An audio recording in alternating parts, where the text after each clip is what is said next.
Patrice writes, one of the impacts of hypermasculinity in society that we don't often consider is the way that natural competitiveness is inserted into the way that we socialize with each other and in various aspects of society that is actually very harmful.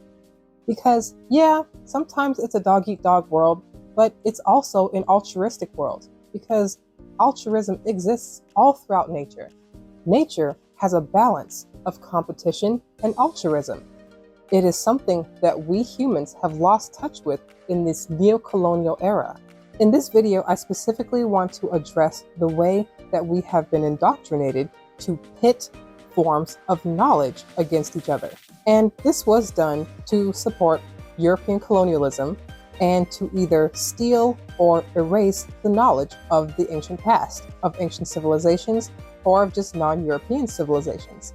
I also think it was meant to stagnate us spiritually or energetically, because by framing reality as this robotic, left-brained, logic-based world, we cut ourselves off from half of the experience of life.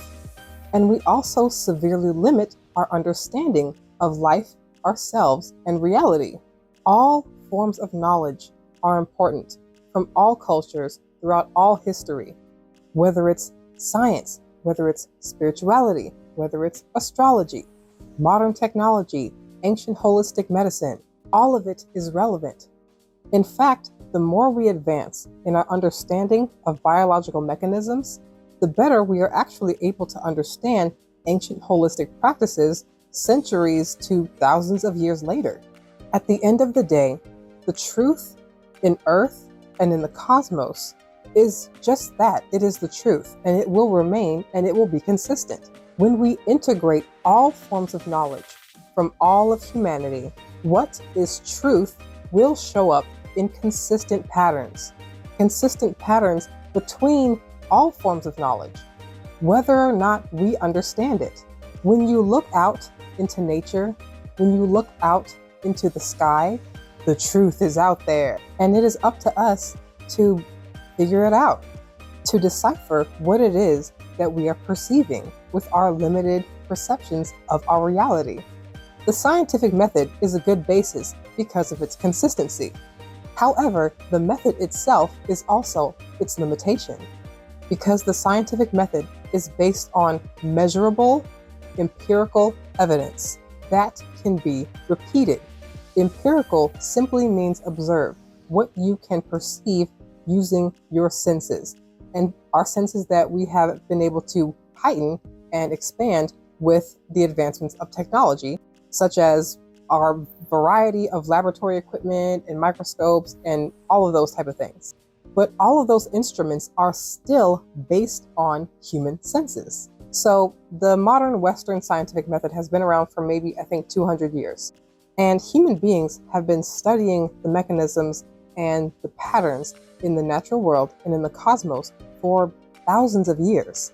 One of the cool things about humans, our natural, actual nature, is that we are always curious. We are always wondering and asking questions. We want to understand ourselves and our reality. And when we illegitimize forms of knowledge that do not comply with a particular thin, narrow definition of what people have set as the standard of acquiring knowledge. See, you know you're making a good point when some man randomly just starts blowing leaves outside of your door. Anyway, when we integrate all of our knowledge, the esoteric, the science, the astrology, the astronomy, the spirituality, the energetics, the quantum physics, when we just allow them all to fall together, eventually what is actual reality will reveal itself, and all of the other details will fall away. And one thing I will say for the scientific method is that even though it is limiting, it is also self-correcting. And also, even though it acclaims itself as being the best source of knowledge, which is just colonialism, even it is subject to the rife biases and prejudices of the researchers and of the institutions that fund the research that they desire to be funded. And so this is another way that this method limits our knowledge and our expansive understanding of actual reality. For example, Western scientists used to believe that breastfeeding was bad for children and was something that modern people should not practice. They saw it as something for the underprivileged and the uneducated, which is also reflective of the way that human traffickers would force Black women to breastfeed their children and abandon ours, only to much later understand the many incredible benefits that breastfeeding has for the baby and the mother, which also goes to show that our labels of educated and intelligence are superficial at best and outright prejudice at worst.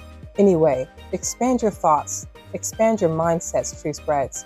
The world, this earth, the cosmos, this universe, we live in an incredible reality. It is something truly magical. Pitting forms of knowledge against each other is nothing but detrimental. Do you want to be in an indoctrinated bubble, or do you want to be one with the universe? Subscribe to Black Barn Owl, link in the bio. I'll see you and always.